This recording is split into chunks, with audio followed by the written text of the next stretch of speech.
Esta semana vi un video y quise probar si lo que veía era cierto o mentira.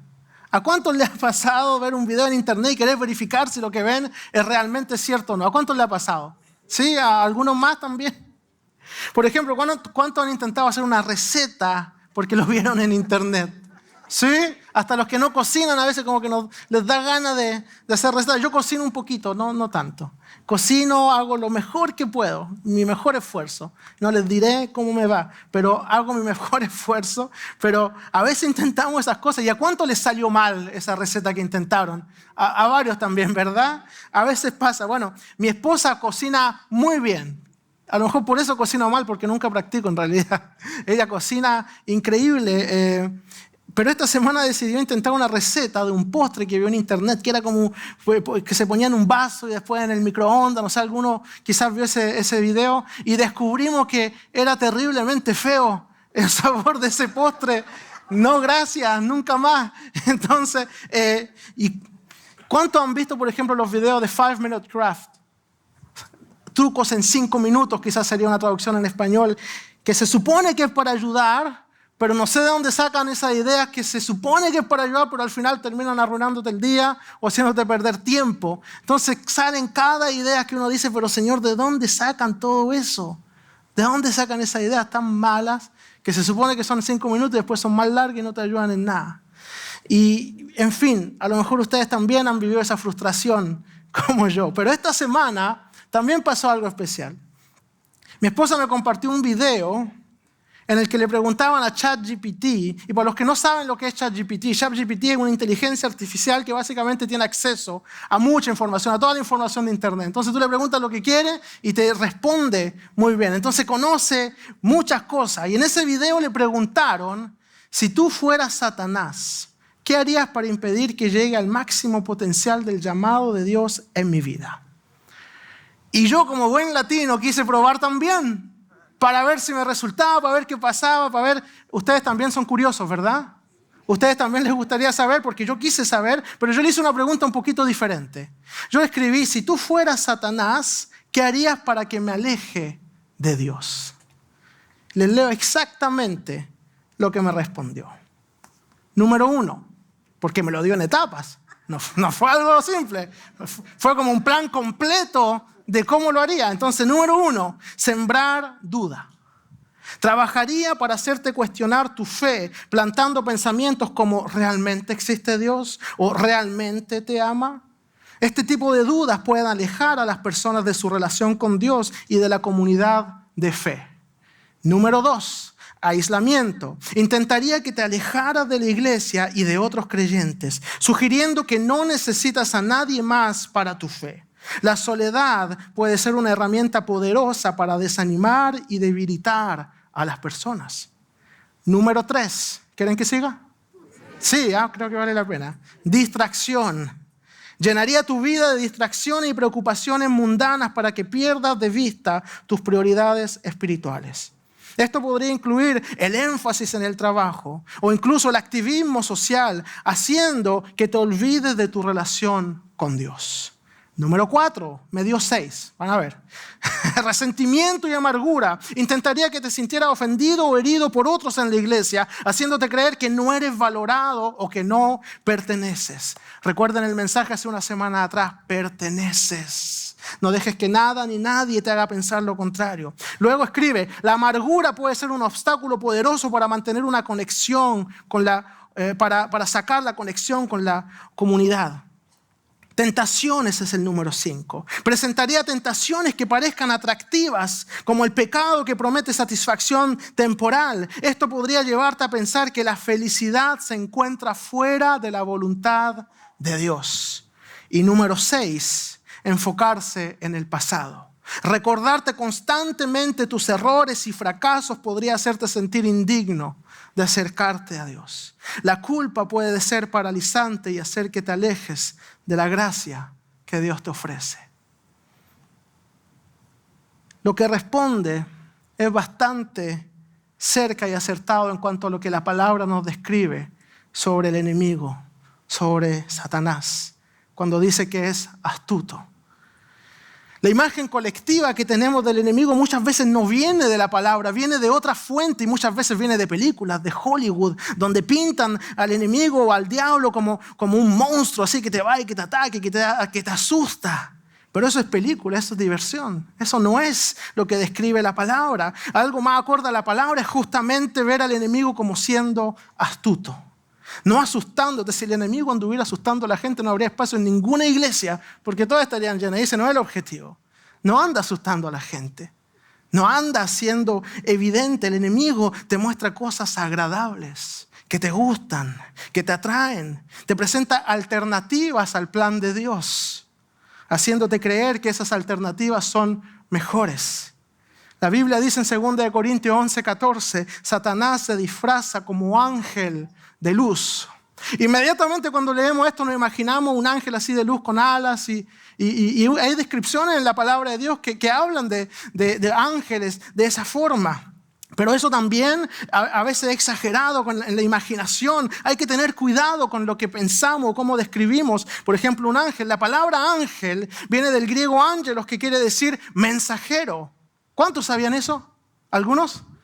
Y otros no, qué bueno, están aprendiendo algo nuevo, excelente. Entonces, ángelos, que quiere decir mensajero. Y antes de tener nuestra mente una forma física de cómo es, tenga en mente la función. ¿Qué es lo que hace? Un mensajero. Lleva un mensaje. Satanás se disfraza de mensajero de luz, es decir, un portador de mensajes que te gustan. Portador de mensajes que animan tu ego, tus malos deseos, tu naturaleza pecaminosa, tu egocentrismo, tu sentimiento de que no necesitas a Dios, de que eres autónomo y lo puedes hacer todo solo sin ser guiado por el Espíritu Santo, sin rendirle cuenta a nadie, sin estar bajo su sujeción. Hermano, hay una lucha real para alejarte del plan de Dios para tu vida, para mantenerte cegado en tu pecado. Y si eso fracasa y vienes a los caminos del Señor, la lucha cambia y se vuelve un combate para que salgas del plan de Dios. Y si no sales, para que al menos no alcances tu máximo potencial en los planes del Señor, en tu llamado. Y esta carta a los Efesios que hemos estado estudiando, mientras más avanzamos, más nos damos cuenta que Pablo nos está dando herramientas para que alcancemos realmente, para que entremos y que podamos permanecer en nuestro llamado como hijos de luz, hijos de Dios, y no ser distraídos por el enemigo. El enemigo ataca constantemente las promesas de Dios, tu llamado, el carácter de Dios, cómo es Dios. Él busca distorsionar tu visión de quién es Dios y de quién eres tú. ¿Realmente tiene Dios un llamado para tu vida? ¿Realmente hay salvación para ti? ¿Cómo crees que Dios te pueda perdonar con el pasado que tiene, con lo que has hecho, con lo que has vivido, con lo que piensas? ¿Realmente dijo Dios que no comas de ningún árbol? Distorsiona, agarra una verdad y la distorsiona. ¿Realmente hizo eso Dios? ¿Realmente es lo que quiere? Si estás luchando con estas dudas, recuerda, el Padre dio a su único Hijo por ti, para salvarte. Cristo dio su vida para que seas perdonado. Y Cristo es nuestro modelo a seguir. Pero esto igual nos debe hacer reflexionar. ¿Estoy realmente siguiendo a Jesús? ¿Me comporto como hijo, como hija de Dios? Hay preguntas que son legítimas y que te debes hacer. Tal actitud o tal conversación es digna del Señor Jesucristo, digna del llamamiento que me ha hecho, contribuye a la edificación de los que me ven o los que me escuchan. Estoy mostrando paciencia, humildad, amor, tolerancia con mi actitud y con mis palabras. Estoy contribuyendo a la unidad o estoy más bien contaminando a mis hermanos con mi actitud y con mis labios. Mis pasos me acercan o me alejan de Jesús. Y sabe, el enemigo puede hacerte estas mismas preguntas, pero para alejarte de Dios. Tú tienes que hacerte estas preguntas para acercarte al Señor, para acercarte a Él. Y siguiendo con nuestro tema, en nuestra serie, Efesios, una carta para su iglesia, en el texto que vamos a ver hoy, Pablo sigue desarrollando su exhortación en cuanto a la conducta cristiana. Pero en el capítulo que vamos a ver hoy hay un cambio de tono. En el texto anterior y lo que hemos estado viendo, Pablo habla de prácticas que los cristianos debemos adoptar. Sean humildes, pacientes, amables, tolerantes, como cada uno de nosotros, ¿verdad? Sobre todo los hispanos. Somos súper pacientes, súper... No dijeron amén, pero bueno. Pero aquí en este texto él va a adoptar un enfoque diferente. Y en vez de hablar de cosas que debemos hacer, va a hablar de cosas que debemos evitar, cosas que no debemos hacer. Y las motivaciones para adoptar esa actitud a la que Pablo nos invita van a multiplicarse. Así como vimos al principio, el enemigo nos tiene una bandeja llena de motivaciones para alejarnos de Dios. Pero cuando abres tus ojos te das cuenta que esas motivaciones son engañosas, son falsas, traen destrucción, muerte a tu vida.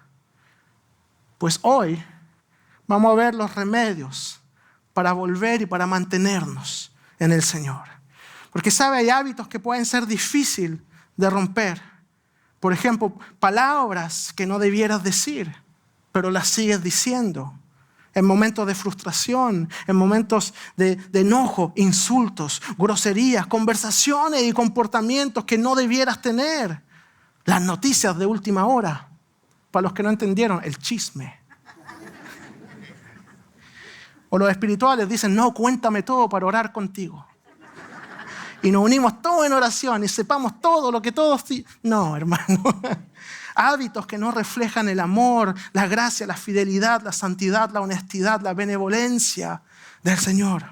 En el texto que vamos a ver hoy, la dinámica que Pablo maneja de comparar el antes y el ahora, o el antes y el después, como lo veíamos, vuelve a retomar como conclusión del texto que vamos a leer. Vamos a empezar por el final del texto, para que vean cuál es la conclusión de todo lo que dice Pablo. Efesios 5, versículos 8 y 9, dice, porque ustedes antes eran oscuridad y ahora son luz en el Señor.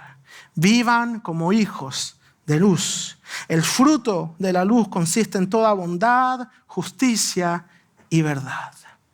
Y sabe esta frase, ustedes antes eran oscuridad, pero ahora son luz y vivan como hijos de luz. Es un precioso resumen de todo lo que él está enseñando en esta carta. Y también un resumen de su pensamiento, de su teología, de su forma de entender a Dios. Pablo es un hombre apasionado por el Señor, un hombre que un día estuvo en ese estado de ser oscuridad, ese estado del que nos invita a salir. Pablo habla con autoridad porque habla por experiencia. Sabe lo que está diciendo. Él sabe lo que es estar perdido en la ira, en la rabia, en la agresividad, cegado por el fanatismo, cegado con mentiras del enemigo. Él sabe lo que es dejar que la rabia y el odio tomen el control de tu vida. Sabe lo que es destruir y la destrucción que puede traer todos esos pensamientos, esa forma de actuar. Sabe lo destructor que puede ser el ser humano cuando está lejos de Dios. Conoce la vida de la oscuridad, de la mentira, del odio. Conoce la destrucción, pero también conoció la transformación en Cristo Jesús. Conoce la vida de los hijos de luz. Sabe lo que Cristo provoca en el corazón del hombre cuando se encuentra con su Salvador. Él pasó de ser oscuridad a hijo de luz y ahora nos invita a vivir eso mismo. Pero también nos da las herramientas, o lo que vamos a llamar hoy los antídotos, para que vivamos la vida plena en Cristo Jesús. El mensaje de hoy lleva por título Antídotos. Y quizás puede sonar curioso para algunos, puesto que antídoto lo estoy diciendo en plural. Porque muchas veces se hace esta misma analogía, pero se usa en singular, hablando de un solo antídoto para el pecado, que es obviamente la sangre de Cristo. Y claro, es verdad, solo hay una solución para nuestro pecado y nuestro estado. Es la sangre de Cristo Jesús, que fue derramada en la cruz para salvarnos. Su sangre es el antídoto que nos hace pasar de muerte a vida. Pero una vez que hemos conocido a Jesús, debemos aprender a vivir según esa nueva vida. Seguir a Jesús es una decisión que debes tomar y que debes retomar a diario. Y en ese caminar te puedes tropezar. En ese caminar hay hábitos y cosas que debes ir sanando, corrigiendo. Y Dios nos deja herramientas para hacerlo. Esos son los antídotos de los cuales voy a hablar hoy.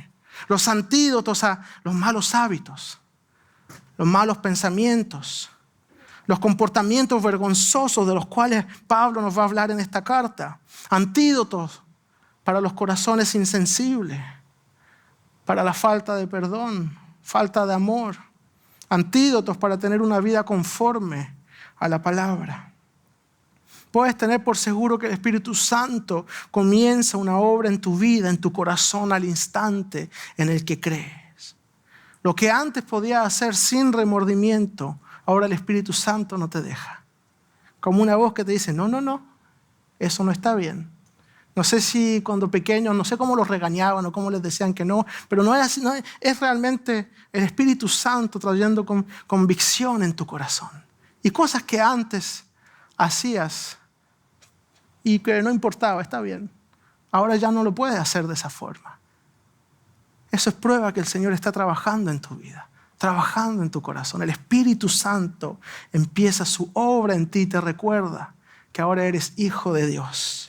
El Espíritu trae convencimiento a tu corazón cuando estás haciendo algo que no está bien. Pero por eso muchas veces hablamos del antídoto en singular, porque mismo si vamos a hablar de varias herramientas, varios remedios, varios antídotos, al final se darán cuenta que todo se resume a esto: dejar que Dios actúe en tu vida, dejar que actúe en tu corazón y usar esas herramientas que Él te da. Y los antídotos que vamos a ver hoy son para curar varias cosas que hay en nuestros corazones. Y Pablo habla de esas cosas en el principio del capítulo 5 de Efesios.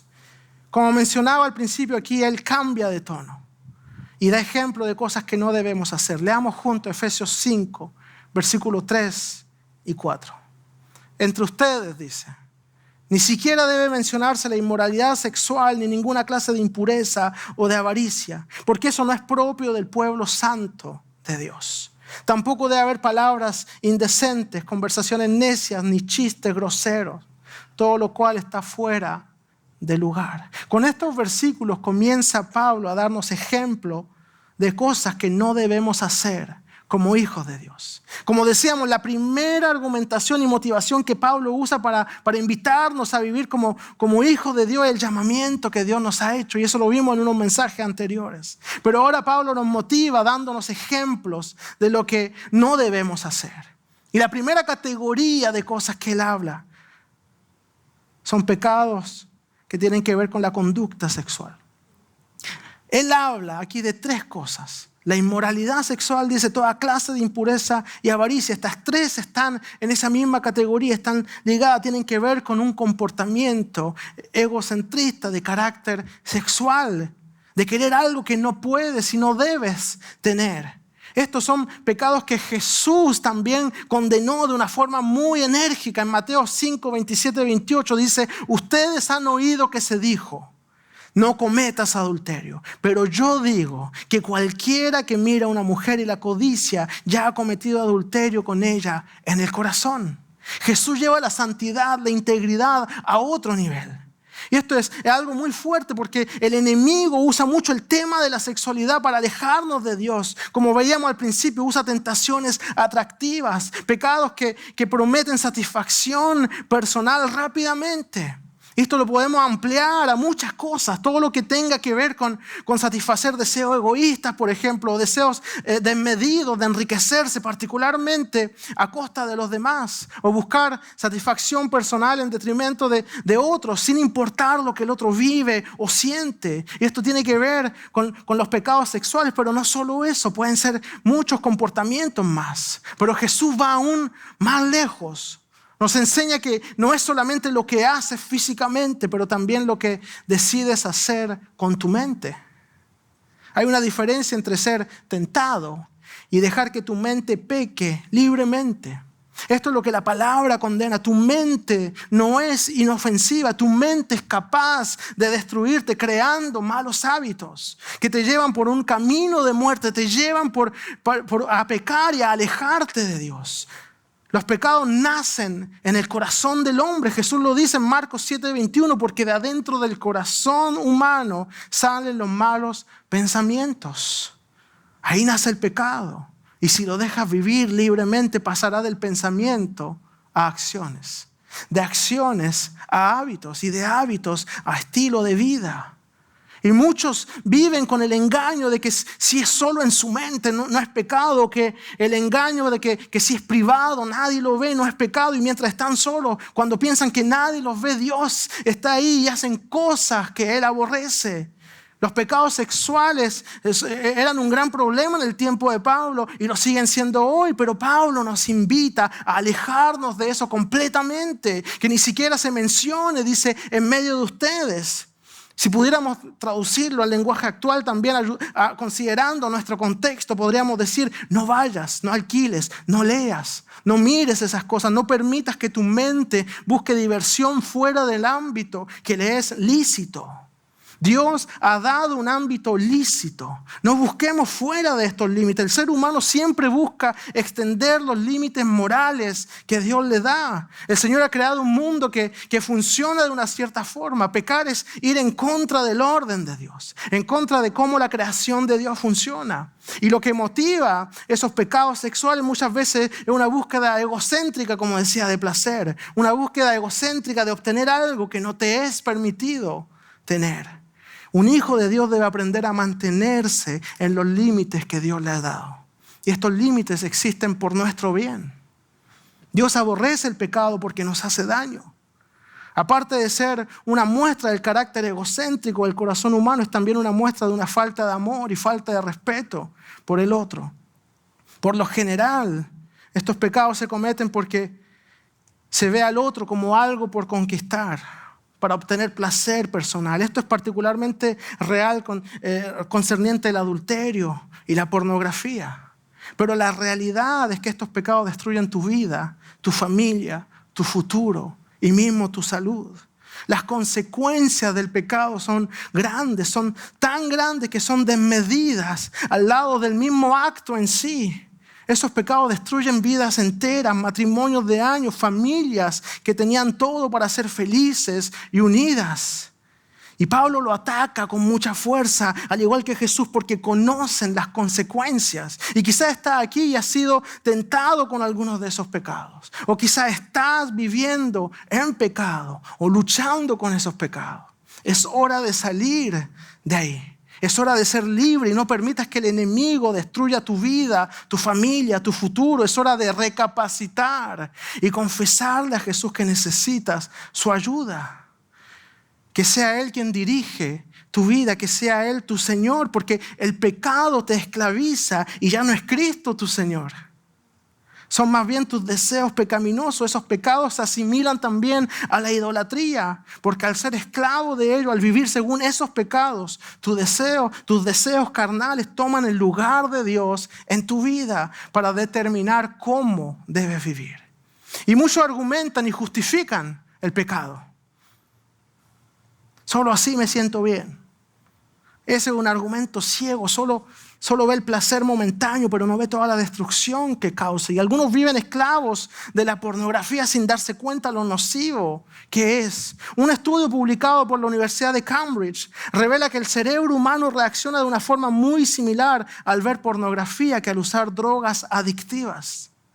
Y lo peor es que en nuestro mundo eso es gratis y accesible. Un estudio publicado por el Observatorio de las Realidades Familiares de Quebec, que reunió a 1,036 personas, reunió a personas así, parejas, y este estudio revela que de esas personas, las mujeres, 73% habían visto pornografía en los últimos 6 meses, y los hombres, el 98%, es decir, prácticamente todos, casi todos los hombres. Y gran parte de las mujeres, un problema real de nuestra época, un problema cada vez más grande y el mundo lo justifica y lo banaliza. Ciegos corriendo a su destrucción, pero los hijos de Dios somos advertidos en la palabra. Pablo dice en Efesios 5:6 que nadie los engañe con argumentaciones vanas. Y sabe, el sexo es un tema que ha llevado a muchas personas a diferentes extremos. Mismo en el mundo cristiano, algunos van a un extremo de considerarlo como algo malo o considerar el propio cuerpo como algo sucio. Pero otros que comprenden que es un regalo de Dios van a otro extremo, como ocurría con los cristianos en Corinto en tiempo de Pablo. Y tratan de argumentar que puesto que Dios lo creó, debieran hacer todo lo que quieren.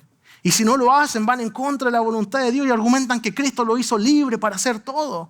Pablo es claro, que nadie los engañe con argumentaciones vanas. Precisamente porque es un regalo de Dios, porque es bueno, parte de la creación de Dios, parte del amor en el matrimonio, la ternura, la intimidad. Precisamente por todo eso, por la bendición que Dios nos da, debemos usarlo como Dios lo diseñó. Y evitar toda imitación barata. Es algo precioso y lo precioso se cuida, no se comparte con cualquiera y no se encuentra fácilmente. El sexo casual de una noche sin compromiso, sin amor, fuera del matrimonio, es una imitación barata del verdadero regalo que Dios nos dio. Lo verdadero implica mucho más que sensación física. Es una experiencia de amor completa, no solo física, pero también emocional, espiritual y dentro del pacto y la bendición del matrimonio. Nadie quiere la imitación barata de algo precioso cuando sabe que tiene acceso a lo real, lo verdadero, lo valioso, lo que Dios le dio. Así que no deje que lo engañen con argumentaciones vanas. Y algunos argumentan que necesitan libertad o experimentar cosas diferentes. Y esos argumentos son los argumentos vanos de los que habla Pablo. De hecho, los que viven así terminan vacíos y decepcionados. No se sienten amados porque no lo son. Por eso Pablo es radical, que ni siquiera se mencione en medio de ustedes ese tipo de comportamientos. Lo único que esto causa es daño, dolor, angustia, sentimiento de inseguridad. Buscan satisfacción, pero encuentran insatisfacción, decepción y destrucción. Así que no dejes que el enemigo te destruya presentándote una visión y una versión barata y de mala calidad de un regalo precioso que Dios te da. Esa es la avaricia también de la que Pablo habla en esta misma categoría. Piensas tener más, pero en realidad tienes menos. Y luego, lo segundo de lo que Pablo habla, los pecados que tienen que ver con la lengua, lo que hablamos. Y nuevamente Pablo nombra 3 cosas. Él habla de palabras indecentes, conversaciones necias, chistes groseros. La idea que Pablo quiere transmitir cuando habla de las palabras indecentes y de las conversaciones necias son palabras vergonzosas y deshonrosas. Conversaciones necias también son aquellas en las que comparte información que no debieras compartir.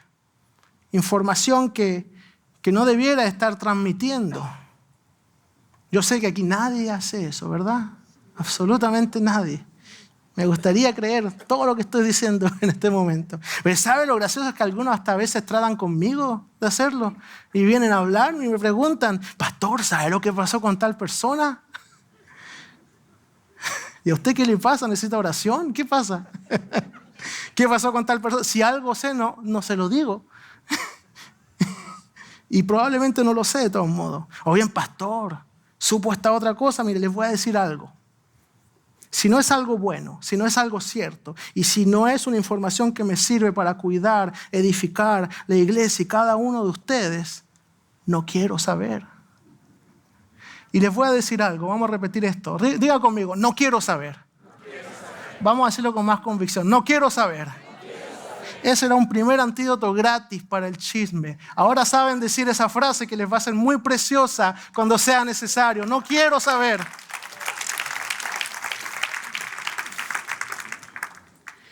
No, pastor, yo no hago eso, soy lleno del Espíritu Santo, hablo en lengua, sí, pero chismosea en español. No haga nunca más eso. Tenga cuidado. Luego la palabra nos dice también, la que se traduce como chiste grosero, en la palabra en griego, eutrapelia, que generalmente fuera de la Biblia, en los textos de la misma época, era una palabra que se usaba de forma positiva, porque todas estas conversaciones y estas cosas, la gente le gusta tener estas conversaciones. No me mienta. Les gusta tener esas conversaciones, ¿sí o no? Es interesante como saber. De hecho, las revistas más populares son las que cuentan este tipo de cosas de los conocidos. Lo mismo con los programas en la tele. Es algo que al ser humano, por alguna razón, quiere saber la vida de los demás.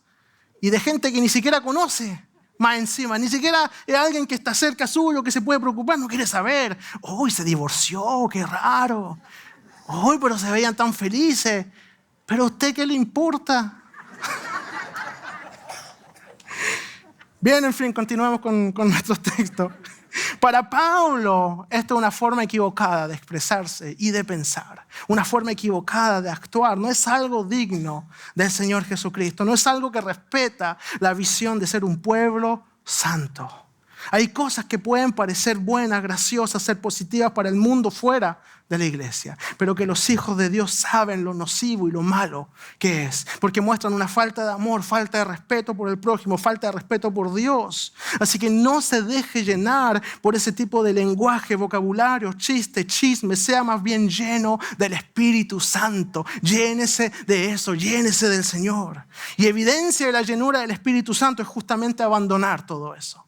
Es alejarse de eso. Es transformación en su carácter, su comportamiento, su lengua, lo que dice, sus oídos, lo que escucha. Una persona llena del Espíritu Santo es alguien que busca ser semejante a Jesús y alejarse de los deseos engañosos, pecaminosos, malvados de su carne. Alguien lleno del Espíritu Santo es alguien que busca agradar a Dios antes de agradar a los hombres. Y a veces por agradar a alguien o por respeto, escucha lo que dice. Pero te das cuenta que empieza a hablar cosas que no debiera. Hermano, hermana, tus oídos no son basuras, no son basureros. Con amor y respeto detén la conversación. Porque si tú no lo haces, es como una aprobación de ese comportamiento y una invitación a continuar. Y de pronto te pones también a opinar. De pronto tú me dices, ay, sí, qué feo, pero ¿cómo? ¿Y qué pasó aquí? A ver, cuéntame más, ¿vamos a orar después? Sí, para que sea espiritual. No, cuidado, la tentación es fuerte, la tentación es grande. Ser lleno del Espíritu Santo también es poner a Jesús antes de tu placer personal, antes de tu curiosidad o de tu propia diversión. Busca hacer lo que es justo, busca hablar con verdad y más que con verdad, con amor y deseo de edificar, porque algunos se excusan diciendo, no, pero lo que yo digo es verdad. Tal vez es verdad, pero no edifica. Tal vez es verdad, pero en vez de edificar, contamina, destruye, divide. Una tentación y debilidad demasiado grande en el ser humano desde siempre es eso, es su lengua. Hay varios textos bíblicos que nos hablan de eso y nos dicen lo peligroso que puede ser la lengua. Algunos de esos textos usan un lenguaje bastante fuerte para darnos a entender lo malo que puede llegar a ser lo que sale de tu boca. Proverbios 18:21 dice, en la lengua hay poder de vida y muerte. Quienes aman comerán de su fruto. Este texto nos advierte que con la lengua podemos destruir a alguien hablando mal de la persona, destruyendo su testimonio o hiriéndolo, insultándolo. Busca amar como Dios ama. Busca bendecir con tus labios, bendecir con tu forma de actuar, de vivir, de ser. Que en todo sea reflejo del amor de Dios para su gloria y su honra. Que cuando te vean digan, yo no sé cómo lo hace, yo no sé qué come, pero quiero ser así yo también. Que tu actitud sea ejemplo para el mundo y que todos puedan ver cómo resplandece la luz de Jesús a través de tu vida y de absolutamente todo lo que tú haces en tu diario vivir. Lo que sale de tu boca y cómo actúas.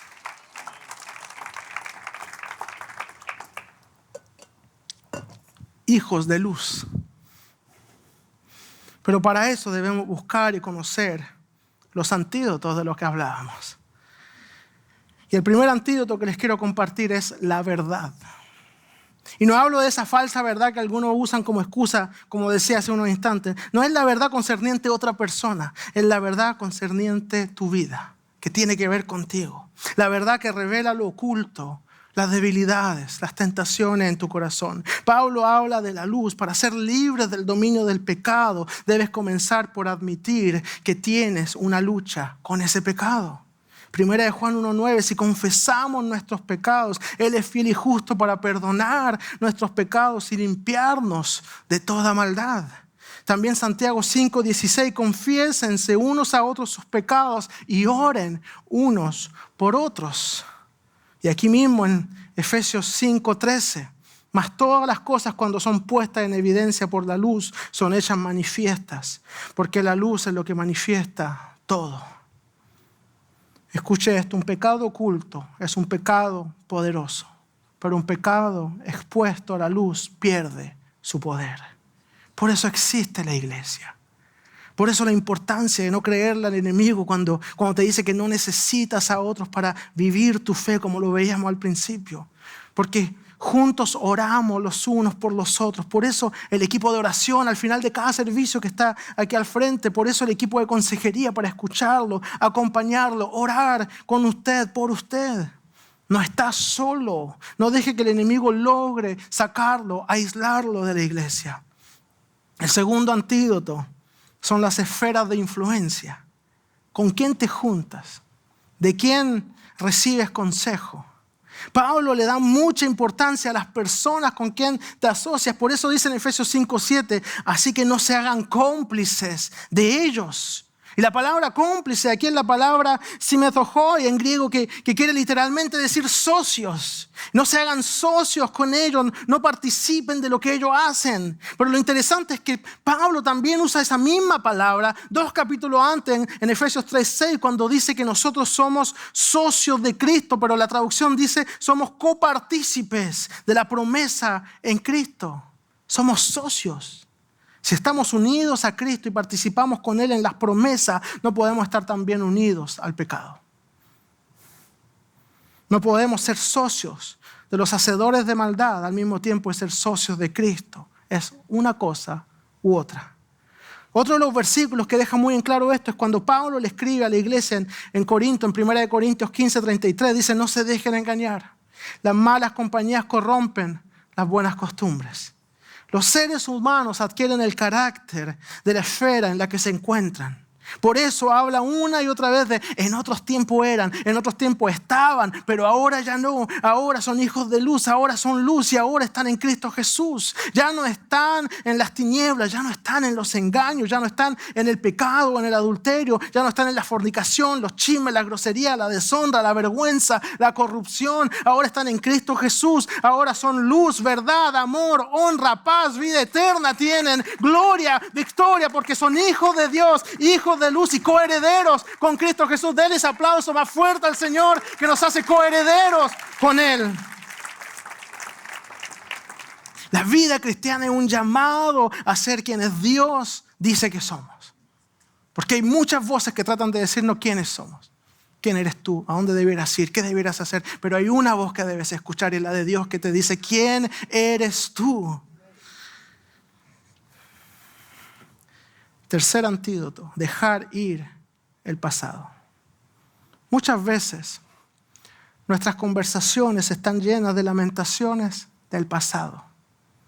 Pablo escribe en Filipenses 3:13, hermanos, yo mismo no pretendo haberlo ya alcanzado, pero una cosa hago, olvidando ciertamente lo que queda atrás y extendiéndome a lo que está delante, prosigo a la meta, al premio del supremo llamamiento de Dios en Cristo Jesús. Hay una meta.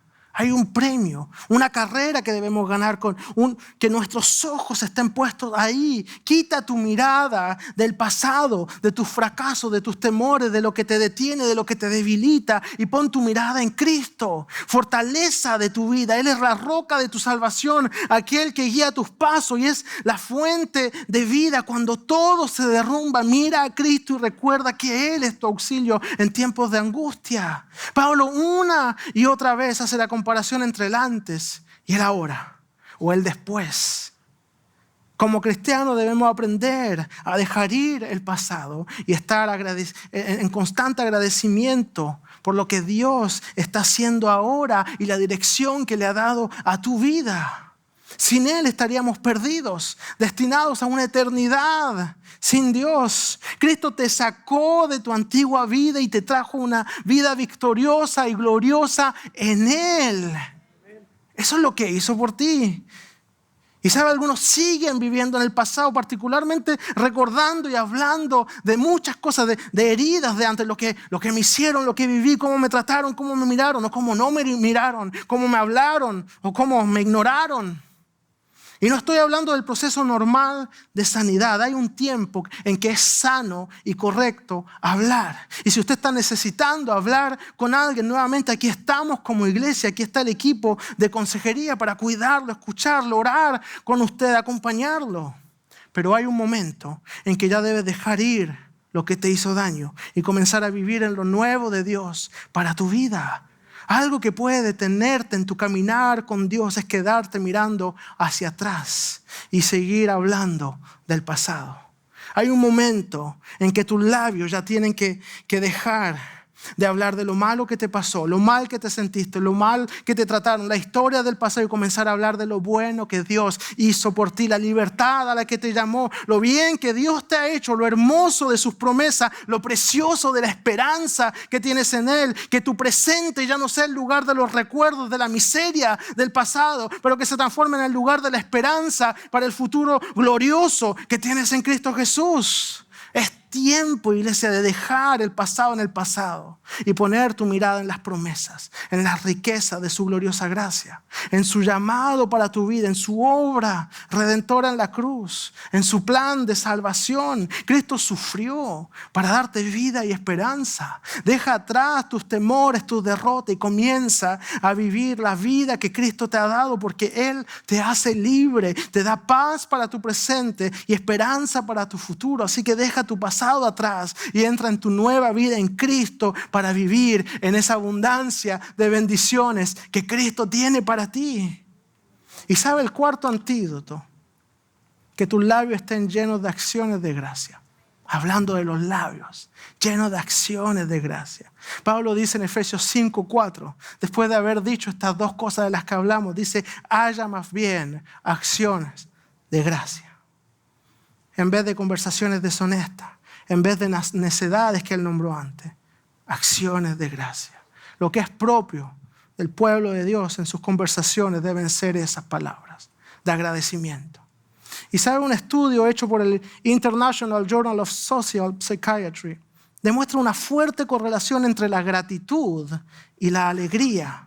El estudio demostró que los que tenían una actitud de agradecimiento eran emocionalmente más fuertes.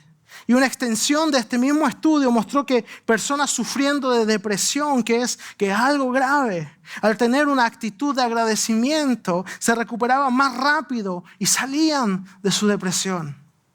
Antes de estos estudios científicos, la palabra de Dios nos decía que debemos tener una actitud de agradecimiento en todo tiempo. 1 Tesalonicenses 5:18, den gracias a Dios en toda situación, porque esta es su voluntad para ustedes en Cristo Jesús. ¿Sabe? El pecado te lleva a centrarte en ti mismo, a centrarte en lo que tú quieres. Las acciones de gracia, ser agradecido, te obliga a poner tu mirada en Dios. Te obliga a reconocer que dependes de Él, dándole gracias por lo que hizo. Y dándole gracias, como dice la palabra, en todo tiempo. Reconocer la generosidad de Dios es el antídoto para una visión de la vida centrada en uno mismo. Antídoto para muchos pecados. Y el quinto que vamos a ver hoy, la alabanza. Pablo lo escribe después de hablar de inmoralidad y de estos problemas de lengua. Efesios 5, 19 y 20 dice: anímense unos a otros con salmos, himnos y canciones espirituales. Canten y alaben al Señor con el corazón, dando siempre gracias a Dios el Padre por todo, en el nombre de nuestro Señor Jesucristo. Eso es lo que nos dice Pablo. Y algunos quizás piensan que quizás exageramos un poquito con la música, con la alegría en la iglesia. Pero no, hermano, ¿saben? Eso es lo que dice la palabra. Canten, alaben de corazón, sean alegres. Está bien alabar con el corazón, está bien gozarse, levantar las manos, cantar con alegría. Está bien hacer todo eso. Eso es lo que hacemos, cantamos y alabamos con todo nuestro corazón. Hay tantas razones por las cuales estar alegres, felices, celebrar en la presencia del Señor. Por eso lo hacemos. A lo mejor los que vienen por primera vez dicen: ¿y qué está pasando aquí? ¿Estoy en una iglesia? ¿Estoy en qué cosa? Sobre todo si llegan al tiempo de alabanza al principio. Pero es la alegría en la presencia del Señor, que la expresamos de esa forma. La expresamos cantando. Eso es lo que hacemos. Y claro, a veces pueden haber situaciones en nuestras vidas que tratan de apagar nuestra alabanza. Y ya hemos hablado de esto, ya he predicado de esto. Pero no dejes que nada apague tu alabanza. Aunque hayan cosas que te preocupan, aunque hayan obstáculos, aún más razón para alabar a Dios, porque sabes que Él te va a sacar de cualquier situación, obstáculo que estés enfrentando. Él está contigo en absolutamente todo momento, toda situación en tu vida es para darle gloria a Dios, porque Él nunca te deja solo, nunca te abandona y nunca te desamparará. Eso nos enseña la palabra. Cuando conocemos todas las razones que tenemos para celebrar y alegrarnos, nos damos cuenta que vale la pena cantar. Porque todo lo que el enemigo ponga en nuestro camino para entristecernos, para apagar nuestra alabanza, es tan inferior a las razones de gozarnos, que debemos abrir nuestras bocas, subir del sonido a nuestro canto y alabar, gozarnos, danzar, levantar las manos, cantar con júbilo. Animémonos unos a otros, dice la palabra, porque tenemos un Dios que cambia nuestro lamento en danza, nos saca de la angustia y nos viste de alegría. Ese es nuestro Dios. Eso es lo que Él hace todos los días por nosotros. El Salmo 30 dice: convertiste mi lamento en danza, me quitaste la ropa de luto y me vestiste de alegría, para que te cante y te glorifique y no me quede callado. Señor mi Dios, siempre te daré gracias. Si usted sabe que su Dios es así, sabe que una vez más den un fuerte aplauso al Señor. No me quedaré callado, porque mi Dios es bueno y siempre cantaré.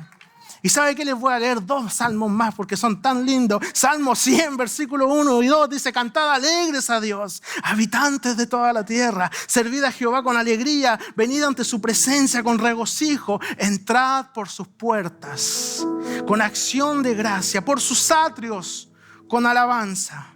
Alabadle, bendecid su nombre. Porque Jehová es bueno, para siempre su misericordia y su verdad por todas las generaciones. También el Salmo 95: venid, aclamemos alegremente a Jehová. Cantemos con júbilo a la roca de nuestra salvación. Lleguemos ante su presencia con alabanza. Aclamémosle con cánticos. ¿Cuántos llegan aquí con alabanza? Amén. Es un gozo llegar a su presencia con cánticos. Y sé que quizás no todos llegan a la alabanza. ¿Sabe? Todos los sábados yo salgo por esa puerta de ahí, después de haber estado en preparación con el equipo. Y veo los que han llegado cuando salgo al principio del servicio. Y también los que no han llegado todavía. Los que van llegando ahí de a poquito. Los que se van anexando. Nos alegramos con los que están, pero ¿sabe? Mi corazón también se entristece al ver los que no están. Porque como hijos de Dios debiéramos llegar con un corazón que arde de deseo de alabar a Dios. Y llegar tarde a la iglesia es un mal síntoma en tu corazón y en tu vida espiritual. Es un mal síntoma. Quizás de una incomprensión de la importancia de alabar a Dios, la importancia del respeto a la casa del Señor, la importancia de dirigirnos al Señor con cantos y acciones de gracia. Que su corazón no sea insensible a la presencia del Señor en la alabanza. Es importante respetar la casa de Dios.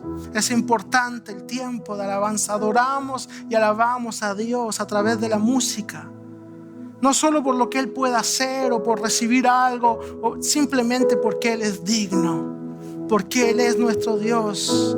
Y llegar después de la alabanza es síntoma de un corazón que quizás no ha comprendido eso, que no ha comprendido el valor de estar en su presencia y de alabar.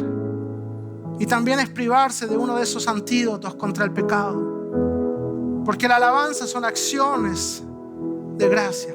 La alabanza es fortalecernos unos con otros. Por eso Pablo dice: anímense unos a otros con cántico. Y quizás está aquí, tu corazón se ha enfriado.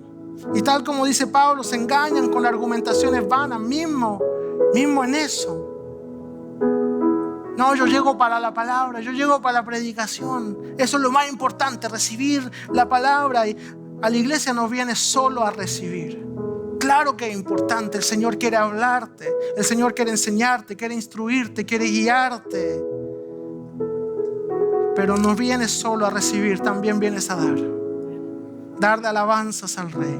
Decir palabras de acción de gracia. Venir con un corazón agradecido. Miren lo que cantábamos al principio, estas canciones preciosas. Decíamos, tu voluntad hecha será. ¿Se dan cuenta cómo nos comprometemos a ser parte de la voluntad de Dios y no de nuestra voluntad? Tu voluntad hecha será. Es mucho más que melodías lindas o que canciones. Es compromiso.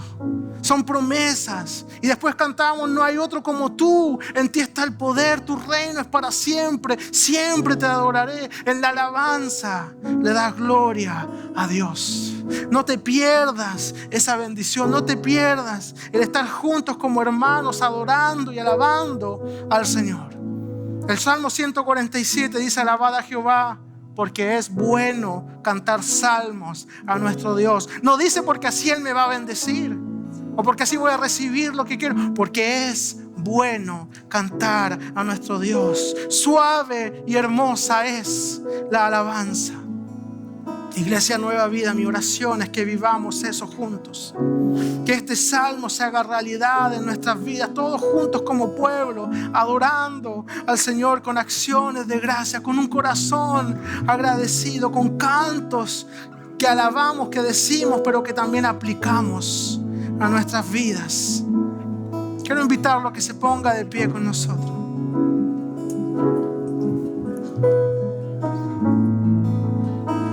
Quizás mientras hablaba de la alabanza, de los antídotos y al principio de estos pecados de la lengua, de inmoralidad, quizás te reconocías, quizás te dabas cuenta que es tiempo de recapacitar.